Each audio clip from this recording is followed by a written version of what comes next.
But Dr. King did more than have a dream. And we reduced his legacy to a dream. Dr. King didn't die for integration. Dr. King died for economic revolution. Dr. King was on his way to D.C., so they had to kill him on April 4th, 1968, because Dr. King was going to D.C. to start a protest of poor white, poor black, poor everybody who was not going to leave D.C. until they left with a job and a home. It would have embarrassed the United States government, and so Dr. King had to die on April the 4th. He could not be allowed to go to D.C. But here we are 30 years after the government has made a Dr. King holiday, and they reduced Dr. King's memory to community service. Dr. King's memory is about picking up the garbage off the streets. Dr. King's memory is about painting the buildings. That's not what Dr. King struggled for. That's not what he died for. He died for the equality of black people. Let's get focused back on why he died. You see McDonald's exploiting Kwanzaa. You see Burger King exploiting Kwanzaa. You see all these corporations exploiting Kwanzaa, exploiting Black History Month. If we are not careful, they will exploit Juneteenth. They will make billions of dollars off of Juneteenth. By the government opening it up, they can commercialize Juneteenth. Let us make sure they do not do that. Let us make sure that does not happen. Brothers and sisters, let us remember forever that Juneteenth is our holiday. It is our creation. It is our memorial to our ancestors. If the government wants to honor it, so be it. But we cannot collaborate with the U.S. government involving Juneteenth. Because if you do, it will cease to be a black revolutionary holiday, and it will become another useless holiday where corporations exploit it to make billions of dollars. I want to close by talking to the parents. Brothers and sisters, by profession, I am a school psychologist. I evaluate children for special education purposes. Many of you have children in special education. Some of you have children that the school want to put in special education. Dr. Umar is here to tell you that special education is a trap. Special education is a setup. Special education is a program where they take black children who often don't have anything wrong with them, and they label them as reading disabled, and they label them as math disabled, and they label them as intellectually disabled, and they label them as emotionally disturbed, and they label them as ADHD and conduct disorder and oppositional defiant disorder. And too many of you black parents are signing paperwork giving these schools in Georgia the prerogative to misevaluate, misdiagnose, and misplace your child in a class that they do not belong in. I am here to tell you that it is absolutely insane when I see black parents letting 5-year-old kindergartners get tested for special education. Are you out of your mind? When I see black parents let 6-year-olds get tested for reading disabilities. Are you out of your mind? When I see black parents allow 7-year-olds to get tested for autism. Now, autism is a real disorder. It's not a phony disease like ADHD. Autism is a real disorder. It's not a phony disease like the reading disability. Autism is a real disorder. It's not a phony disease like the math disability or conduct disorder. But although autism is real, it is often misdiagnosed in black children. Parents, I want you to hear me well. The younger your child is, the more likely the diagnosis is wrong. I'm going to say it one more time. The younger your child is, the more likely the diagnosis is wrong. If your child is being evaluated clinically or academically at the age of 8 or younger, there's a 50% chance that what they tell you about your child may not be true. My question for black parents, why are you getting them evaluated so young anyway? We have this idea in the black community that the diagnosis is a solution. Many of you think that if my son gets a label, if my daughter gets a label, if my grandson gets a label, they'll be able to help him better. Who told you that lie?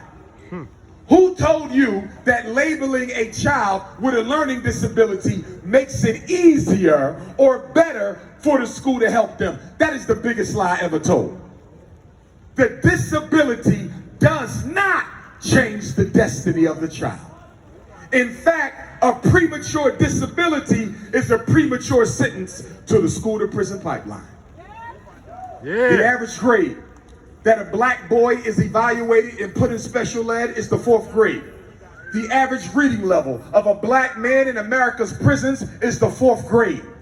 Why is it that the average black man in jail reads on the 4th grade level? If the average black boy is put in special ed in 4th grade, the message is real simple. If your son can't read, by the time he gets out of 4th grade, he's not likely to encounter anyone who's going to help him learn how to read from the 5th, 6th, 7th, 8th, 9th, 10th, 11th, or 12th. And by the time he gets to the 9th, he'll probably drop out of school because nobody is helping him. And not only is this the fault of the school, it's also the fault of the black parent. Because in your home, there's no dictionaries. In your home, there's no reading books. In your home, there's no bookshelf. In your home, there's no encyclopedia. I can walk into the average black home and I can guarantee you there's nothing in that house worth reading by children if there's anything to read at all. You're wasting money on video games. You're wasting money on Instagram and Twitter and Facebook, and you let your son and daughter spend 5, 10, 15 hours a day playing video games. 5, 10, 15 hours a day on TikTok. 5, 10, 15 hours a day on the internet. Here's what I want to know. If your son is not reading on grade level, why is there a video game unit in the house in the first place? If your daughter is failing a class, what is she doing with a TikTok account in the first place? If your children are not ready to go to the next grade, what are they doing at football practice and basketball practice and cheerleading practice? This is why I say, if I was in charge,